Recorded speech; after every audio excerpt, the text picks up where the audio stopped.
بسم اللہ الرحمن الرحیم۔ السلام علیکم ورحمۃ اللہ وبرکاتہ۔ پھر وہ ہمت باندھ کر اس طرح منصور بن احمد کے پیچھے کھڑے ہو گئے تھے جیسے وہ اپنا سب کچھ اس کے حوالے کر چکے ہیں۔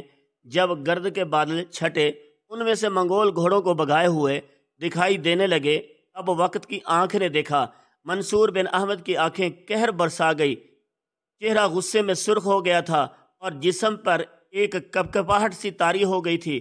پھر اس نے ہولناک انداز میں چند بار تکبیر بلند کی، اس کے بعد اس نے اپنے گھوڑوں کو ایڑی لگائی اور اس کے پیچھے پیچھے اس کے سالار اور لشکری بھی اپنے گھوڑوں کو دوڑا چکے تھے۔ پھر دیکھتے ہی دیکھتے منصور بن احمد، شرف الدین کردری اور حسام الدین چکندرا تعاقب کرنے والے منگولوں پر دیکھتے سلگتے عذابوں، نگاہوں کی ساری کرتی اذیت گری، مچلتے روگ دھاروں، بھڑکتی انتقامی آگ مرگ کے برہم کو اور دکھ کی آندھیوں کی طرح حملہ آور ہو گیا۔ تعاقب کرنے والے منگول زیادہ دیر تک منصور بن احمد اور اس کے ساتھیوں کے سامنے نہ ٹھہر سکے، اس لیے کہ منصور بن احمد، شرف الدین کردی اور حسام جو کندرا تو پہلے ہی انتقام کی آگ میں جل رہے تھے۔ بہت جلد انہوں نے تعاقب کرنے والے منگولوں کو موت کی گھاٹ اتار کر میدان صاف کر دیا تھا۔ جب سارے منگولوں کا خاتمہ کر دیا گیا تب منصور بن احمد کے چہرے پر ایک وقار، اس کی آنکھوں میں ایک آسودگی تھی۔ اس موقع پر شرف الدین کردی اور حسام الدین چکندرا بھی چھوٹے سالاروں کے ساتھ اس کے پاس آن کھڑے ہوئے تھے۔ پھر کس قدر خوشی کا اظہار کرتے ہوئے منصور بن احمد کہنے لگا، ہمارے لوگ ناحق ان منگولوں کو ناقابل تسخیر خیال کرتے ہیں۔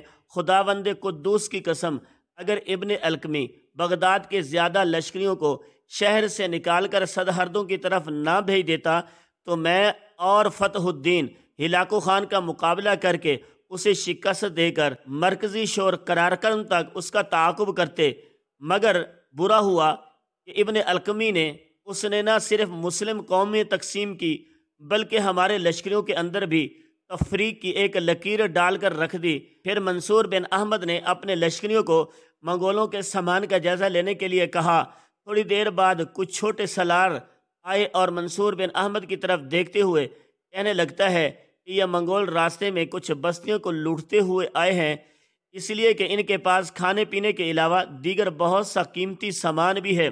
اس موقع پر منصور بن احمد نے ایک لمبا سانس لیا، اپنے پہلو میں کھڑے شرف الدین کردی اور حسام الدین چکندرا کی طرف دیکھا، پھر کہنے لگا، چند لشکریوں پر مشتمل ایک گروہ تشکیل دے دو جن کی کمانڈری ایک چھوٹا سالار کرے گا۔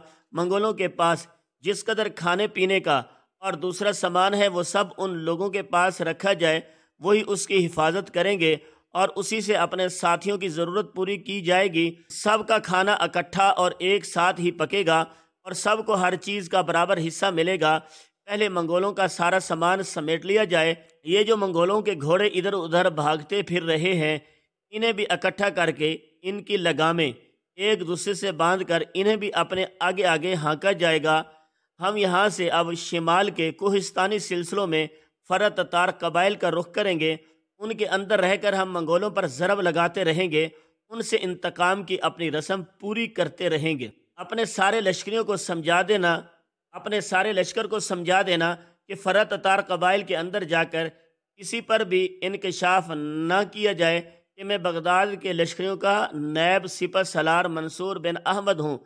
دیکھو میرے دونوں بھائی، میں ایک شکست خوردہ قوم کا ایک بار سالار ہوں اور فرا تتار قبائل کے اندر ایک گمنام لشکری کی حیثیت سے کام کرنا چاہتا ہوں، اور مجھے امید ہے کہ ان کے اندر رہتے ہوئے ہم منگولوں کے خلاف خوب ضرب لگائیں گے، اس لیے کہ فرا تتار قبائل کو برقائی خان کی حمایت حاصل ہے اور تم لوگ جانتے ہو برقائی خان مسلمان ہو چکا ہے اور فرا تتار کے بہت سے لوگ بھی اسلام قبول کر چکے ہیں۔ ان کے اندر رہتے ہوئے ہم اپنی کارروائیوں کو بہتر انداز میں پورا کر سکیں گے۔ شرف الدین کردی اور حسام الدین چکندرا نے اسے اتفاق کیا تھا، پھر مڑے اس جگہ آئے جہاں سے ہٹ کر انہوں نے منگولوں پر حملہ کیا تھا۔ منگولوں کے سارے گھوڑوں کو ایک دوسرے سے باندھ کر اور جو سامان ان گھوڑوں پر لدا ہوا تھا وہ بھی ان کی پیٹھوں پر رہنے دیا گیا اور انہیں اپنے آگے ہانکتے ہوئے اس جگہ آئے جہاں انہوں نے قیام کیا تھا۔ صالح بن اشرف اس طرح زمین پر پڑا ہوا تھا۔ اپنے گھوڑوں سے اتر کر منصور بن احمد نے جب صالح بن اشرف کا جائزہ لیا تو وہ فوت ہو چکا تھا۔ کچھ دیر تک عجیب سی انداز میں منصور بن احمد صالح بن اشرف کی طرف دیکھتا رہا۔ اس پر اس کی آنکھوں میں آنسو اتر آئی تھی۔ کچھ دیر تک وہ ہونٹ کاٹتا رہا، پھر جھکا صالح بن اشرف کی پیشانی پر اس نے ایک لمبا بوسہ دیا۔ اس موقع پر اس کی آنکھوں سے نکلنے والے کئی آنسو صالح بن اشرف کی پیشانی پر گرے تھے۔ بوسہ لیتے ہوئے کچھ دیر وہ سکتا رہا، پھر اٹھ کھڑا ہوا۔ صالح بن اشرف کی تجہیز و تکفین بڑے اہتمام کے ساتھ کرنے کے بعد منصور بن احمد، شرف الدین کردی اور حسام الدین جوکندرہ اپنے لشکر کو لے کر شمال کے کوہستانی سلسلوں میں فرت تار قبائل کا رخ کر بغداد کا عباسی خلیفہ مستعصم اپنی جگہ پر خوش تھا۔ اس کے بہترین دو سالار صلاح الدین داود اور منصور بن احمد نے منگولوں کو بدترین شکست دی، مگر احمق خلیفہ کو بھی ابھی تک یہ خبر نہ تھی کہ کچھ غیر ذمہ داروں کے کہنے پر منگولوں کی شکست کے بعد ان کے تعاقب کرنے کے بعد حالات بالکل پلٹا کھا چکے ہیں۔ فتح الدین داود مارا جا چکا ہے اور منصور بن احمد اپنے ساتھیوں کے ساتھ اور کچھ لشکریوں کو لے کر بغداد کے نواح میں بھاگ چکا ہے۔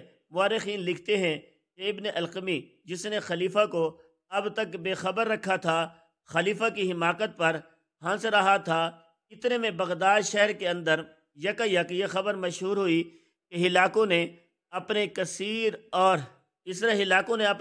تعداد میں بغداد کا محاصرہ کر لیا ہے۔ مورخین مزید لکھتے ہیں کہ اہل بغداد نے مدافعت کی کوشش کی اور 50 روز تک منگولوں کو شہر میں داخل نہیں ہونے دیا۔ اسی دوران ابن القمی اور اس کے حمایتوں نے ہلاکو خان کے لشکر میں جا کر امان حاصل کی اور شہر کے حالات سے مطلع کیا۔ خود وزیر ابن القمی شہر کے اندر ہی رہا اور برابر ہلاکو خان کے پاس دم بدم کی خبریں بھیجتا رہا۔ چونکہ ابن القمی کو اہل شہر سے ہمدردی نہ تھی، لہذا اہل شہر دم بدم کمزور اور پریشان ہوتے گئے۔ آخر وزیر ابن القمی شہر سے نکل کر ہلاکو خان سے ملا اور صرف اپنے لیے امان طلب کر کے واپس آ گیا اور خلیفہ سے کہا، میں نے آپ کے لیے بھی امان حاصل کر لی ہے۔